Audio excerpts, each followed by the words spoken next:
ఈరోజు మన బైంసపట్నంలో ఉన్నటువంటి సురలోక గార్డెన్లో మన ముదల్ నియోజకవర్గంలో ఉన్నటువంటి వికలాంగులు, వితంతులు, అదేవిధంగా పెన్షన్దారుల యొక్క మహాసదస్సు ఈ భారీ బహిరంగ సభకు విజయవంతం చేయడానికి మన ముదల్ నియోజకవర్గంలో ఉన్నటువంటి వివిధ గ్రామాలకు చెందినటువంటి ఏదైతే మన వికలాంగులు మిత్రులు ఉన్నారో ఈ కార్యక్రమానికి పెద్ద ఎత్తున హాజరు కావడం జరిగింది. ఇంతకు ఈ కార్యక్రమానికి ఎవరు వచ్చిండ్రు, ఎవరు పెట్టించిండ్రు అని అనుకుంటున్నారా?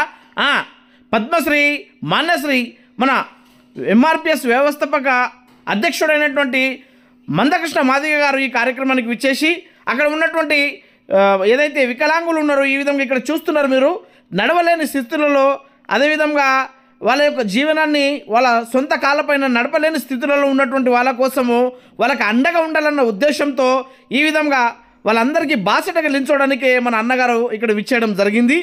అయితే అక్కడ రాగానే మన అన్నగారికి ఘనంగా ఎంఆర్పిఎస్ నాయకులు, ఎంఎస్పి నాయకులు ఈ గజమాల వేసి అదేవిధంగా అక్కడ శాలువతో సన్మానం పలకడం జరిగింది. అంతేకాకుండా అన్నగారు వచ్చిన తర్వాత ఈ కార్యక్రమంలో వికలాంగులందరూ అన్నగారికి ఘనంగా అక్కడ స్వాగతం పలకడం జరిగింది. ఇక్కడ అన్నగారి యొక్క మంచి మనసుతత్వాన్ని చూడండి. అన్నగారు అందరిని వదిలేసి వికలాంగులకు దగ్గరుండి మరి ప్రతి ఒక్కరికి చేయి పట్టుకొని ఈ విధంగా అక్కడ స్టేజ్ పైన ఎక్కిస్తూ దగ్గర ఉండి మరి వాళ్ళకి అందరికీ ఈ విధంగా కూర్చోబెట్టి వాళ్ళకు మర్యాద ఇస్తున్నాడు.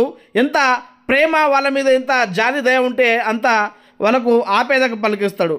అంతేకాకుండా మన ముదల్ నియోజకవర్గంలో ఉన్నటువంటి ఎమ్మెల్యే పవార్ రామారావు పటేల్ గారు కూడా అక్కడ మన మందకృష్ణ మాదిగ అన్న గారి దగ్గర వెళ్ళి ఆయనకు అక్కడ శాలువతో సన్మానించి అన్నకు ఆలింగనం చేసుకొని ఇక్కడ ముదల్ నియోజకవర్గంలో ఉన్నటువంటి పేద మధ్యతరగతి బడుగు బలహీన వర్గాలకు చెందిన ఏదైతే మనకు వికలాంగులు ఉన్నారో వాళ్ళ పక్షాన పోరాడడానికి, వాళ్ళకి అందరికీ న్యాయం చేపించడానికి ఇక్కడ వచ్చేసినందుకు గాను అన్నగారికి అక్కడ ఘనంగా స్వాగతం పలకడం జరిగింది.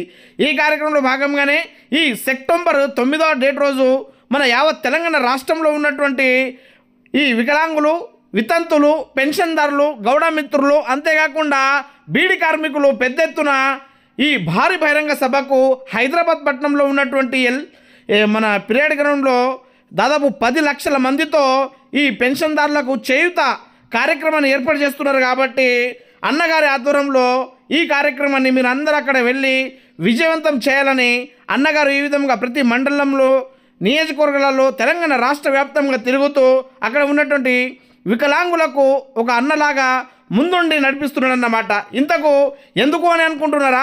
ఏదైతే 2000కు ఇస్తా అన్నటువంటి పెన్షన్ ఉందో దాన్ని 4000 ఇస్తా అని కాంగ్రెస్ గవర్నమెంట్ తెలపడం జరిగింది. అంతేకాకుండా 4000 ఉన్నటువంటి వికలాంగులకు పెన్షను 6000 ఇస్తా అని చెప్పింది. కాబట్టి దాన్ని అమలు పరచడానికి ఈ భారీ బహిరంగ సభను పెడుతున్నారు. అందుకు అందరూ తరలి రావాల్సి